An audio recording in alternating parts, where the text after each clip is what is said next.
A moment in our history. April 13, 1873, Easter Sunday, a small town called Colfax in Grant Parish, Louisiana. Before this day was over, 150 black men would be dead. The Supreme Court would use those deaths to end federal civil rights protection in the South for the next 90 years. This is the story most Americans were never taught. Grant Parish was new, created by the Louisiana legislature in 1869, carved from Wynn and Rapides parishes, named for President Ulysses S. Grant. The seat was named Colfax, for Vice President Schuyler Colfax. Black majority, Republican territory, built for the freedmen.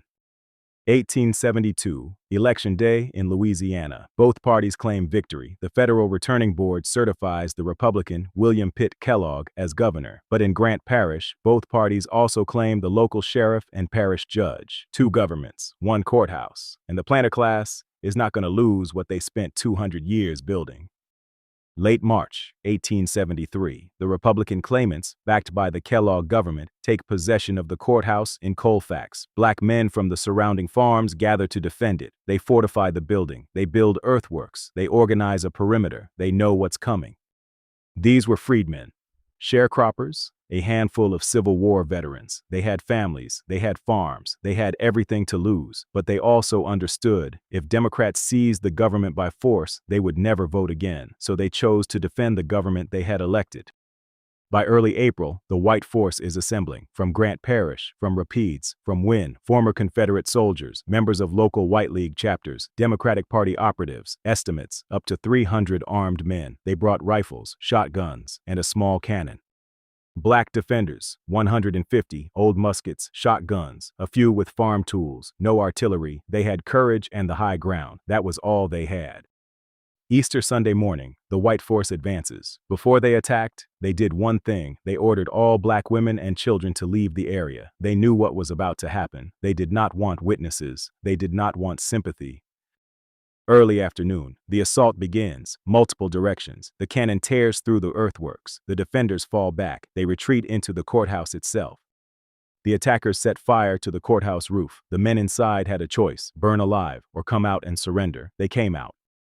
They emerged with white flags, with handkerchiefs raised, with hands in the air. The white force shot them down where they stood. Men who tried to run were hunted. Men who hid in the woods were tracked down over the next 3 days. And then there were the prisoners. Approximately 50 black men surrendered and were held captive. That night, under cover of darkness, they were taken from the holding area in groups of 5. They were marched into a nearby field. They were lined up and shot in the back of the head. The squad came back for more. This continued all night. By morning, every prisoner was dead. The final death toll, approximately 150 black men, 3 white men, 50 to 1. The historian Eric Foner called it the bloodiest single instance of racial carnage in the Reconstruction era. From the federal court trial in 1874, a Colfax survivor testified, "We surrendered. We put down our guns and raised our hands. They told us to come out and we would not be harmed. We came out. They shot us. They lined us up and shot us. That is what our surrender was worth." From a Freedmen's Bureau report, the bodies were left where they fell. No one was permitted to bury them for days. The dogs were at them. The buzzards were at them. They were left as a warning. That was the purpose.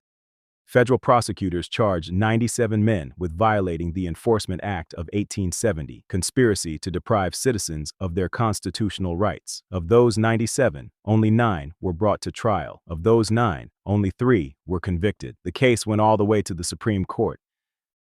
1876, United States vs. Cruikshank. Chief Justice Morrison Waite writes for the majority, the ruling, the 14th Amendment only protects citizens from state action, not from private mobs. The right to assemble, the right to bear arms. These are limits on government, the court says. Natstroberken, wash not, in sparsi shei, one borshin ko watch, what derchen say, in sparsa they. White citizens, the Enforcement Acts had overstepped. The convictions were overturned. The men who executed prisoners at Colfax walked free, and federal civil rights protection across the South collapsed in a single decision. The federal government could no longer prosecute private individuals for racial violence. The protection was gone. Crookshank did more than fail to punish Colfax. It built the legal framework that destroyed Reconstruction. It privatized racial violence. It placed the lynching, the night riding, the massacre beyond the reach of federal law, at the exact moment when that violence was about to scale up across the entire region.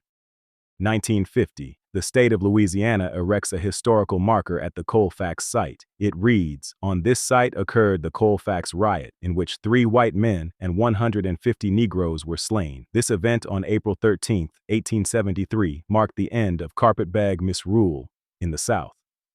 Riot, not massacre. White dead counted first. The slaughter celebrated as the end of misrule. The marker stood for decades. Colfax was not just a massacre, it was the massacre that made all subsequent massacres possible. Wilmington, 1898. Atlanta, 1906. Elaine, 1919. Tulsa, 1921. Rosewood, 1923. The legal door was opened at Colfax. Every massacre after walked through it. When the Supreme Court strips federal protection, ask who they are unprotecting and ask who comes next. Save this, share it, teach it. They won't, so we have to. Until the next story, peace.